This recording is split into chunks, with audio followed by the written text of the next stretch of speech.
ہر لحاظ سے آج مسلمانوں کو مضبوط ہونے کی ضرورت ہے۔ اس کے بعد نبی کریم کو بطور سپہ سالار چند ہدایت ربانی ہے کہ آپ سپہ سالار ہیں تو آپ کو، اور یہ اس کے نسبت سے ہمارے جو سپہ سالار دوسرے جنگی سپہ سالار ہوں گے، ہمارے جرنیل، ان کو بھی یہ گائیڈنس دی جا رہی ہے کہ تم نے کیسے جو ہے نا وہ کرنا ہے، چیزوں کو لے کر چلنا۔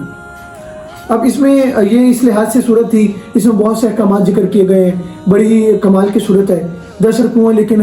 بہت اس میں اللہ سبحانہ و تعالیٰ نے مسلمانوں کو ترغیب سکھائی ہے، مسلمانوں کو حوصلے دیے ہیں، اور کفار کو جو ہے نا وہ بتایا کہ تمہاری تعداد کبھی بھی میٹر نہیں کر سکتی، تم کبھی بھی کامیاب نہیں ہو سکتے، مسلمانوں کے ساتھ مدد ہے، حق ہمیشہ آ کر رہے گا اور باتیں مٹ کر رہے گا۔ اس کے بعد ہم سورت کی طرف آتے ہیں، سورۃ توبہ کی طرف۔ سورۃ توبہ اپنے نمبر کے اعتبار سے 9ویں سورت ہے اور یہ مدنی سورت ہے دور کے اعتبار سے۔ اس کے 16 رکوع اور 129 آیات ہیں۔ روایت میں آتا ہے کہ یہ سورت جو ہے وہ آخری سورت بھی ہے، اس کو سورت برات بھی کہا جاتا ہے، اعلان کہا جاتا ہے۔ اس کو سورۃ توبہ کیوں کہا گیا؟ اور کہا جاتا ہے کہ روایت میں آتا ہے کہ سورۃ توبہ جو ہے وہ منافقین کے لیے ایک رسوا کرنے والی ہے، وہ منافقین کو رسوا کر دیتی ہے۔ یہ حدیث میں آتا ہے کہ اللہ کے حضرت ابن عباس سے روایت ہے کہ سورۃ توبہ تو منافقین کو رسوا کرنے والی، مطلب ان کو پریشان کرنے والی، کیونکہ اس میں منافقین نے جو چالیں چلی وہ کام نہیں آئیں، اور مسلمان جو جنگ میں نہیں جا سکے تھے غزوہ تبوک میں، اور اس وجہ سے کچھ وجوہات کی وجہ سے، تو وہ جب واپسی ہوئی تو اللہ کے نبی صلی اللہ علیہ وسلم نے معافی مانگی، پھر اللہ نے ان کی توبہ قبول کی، تو اس کا دراصل اس کا تذکرہ کیا گیا ہے، اور ان کی بار بار مومنین کو توبہ کا کہا گیا ہے، اس وجہ سے سورت کا نام سورۃ توبہ رکھا گیا، اور اس کے اندر سورت برات بھی کہا گیا ہے۔ اب اس کی ترتیب کے لحاظ سے ایک روایت ہمارے پاس حضرت براء بن عازب رضی اللہ تعالیٰ سے روایت ہے کہ سب سے آخر میں جو سورت نازل ہوئی وہ سورت برات ہے، یعنی، اور یہ صحیح بخاری کی حدیث ہے، کتاب التفسیر میں حدیث نمبر 4605 حدیث ہے، صحیح بخاری کی کتاب التفسیر میں حدیث نمبر 4605 حدیث ہے، اس میں ذکر کر دیا گیا کہ یہ سورت برات جو ہے وہ آخری سورت ہے، اور یہ سورت برات اسی کو کہا جاتا ہے۔ اس کے بعد اس میں حج کے کچھ احکامات ذکر کیے گئے ہیں، اور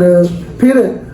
زیادہ تفصیل میں اگر ہم دیکھیں تو اس میں دوسری جنگوں کا بھی تو کچھ تذکرہ کیا گیا ہے، غزوہ تبوک کب ہوا، پھر غزوہ حنین کے اندر مسلمانوں کو اللہ تعالیٰ نے کیسے فتح دی، وہ سارے اس کے ضمن جو ہے نا وہ ہمارے پاس ہے۔ اس میں کیونکہ فتح مکہ ہوئی، فتح مکہ کے بعد مسلمانوں کو غزوہ حنین اسی سن میں، پھر 9 ہجری کو غزوہ تبوک ہوا،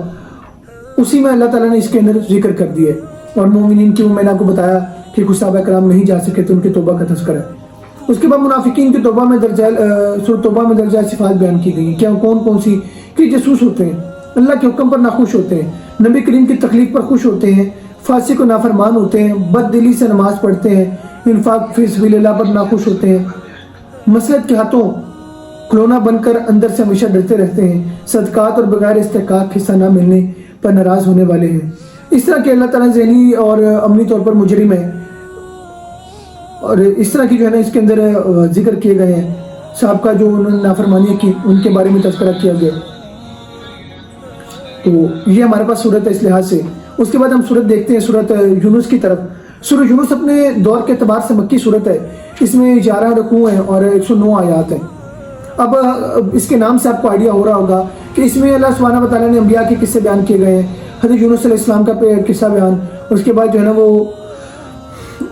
اور انبیاء کرام کے قصے بیان کیے گئے، جس کو ہم دیکھیں گے۔ پہلا تو علم المقاسمہ جو مشرکین کا ہے اس کو بیان کیا گیا